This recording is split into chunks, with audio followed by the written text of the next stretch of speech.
Perkenalkan, saya Fitri Sarifudin, mahasiswa dari program studi D3 Keperawatan ND. Jadi, di sini saya akan menjelaskan atau akan melakukan penyuluhan tentang penyakit diare. Selamat menyaksikan. Apa sih pengertian dari diare? Jadi, diare adalah kondisi medis yang ditandai dengan peningkatan frekuensi buang air besar disertai tinja yang encer atau berair. Terus, tanda dan gejala diare itu apa sih?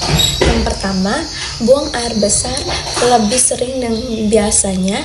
Terus yang kedua, tinjanya encer atau berair. Yang ketiga, kram atau nyeri perut. Yang keempat, mual dan muntah. Yang kelima, demam. Yang keenam, perut kembung. Dan yang ketujuh, dehidrasi ditandai mulut kering. Penyebab diare apa?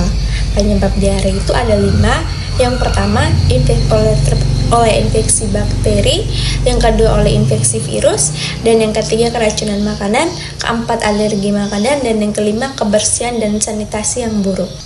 Bagaimana sih cara pencegahan diare? Oke, cara pencegahan diare itu yang pertama ada 5. Yang pertama, menjaga kebersihan tangan sebelum makan dan setelah buang air.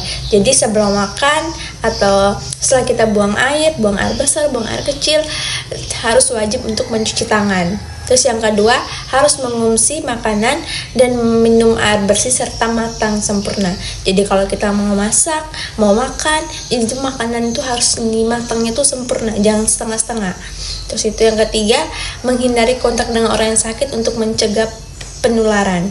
Yang keempat itu wajib vaksin untuk anak-anak. Jadi jika ada anak-anak itu wajib untuk mengikuti vaksin.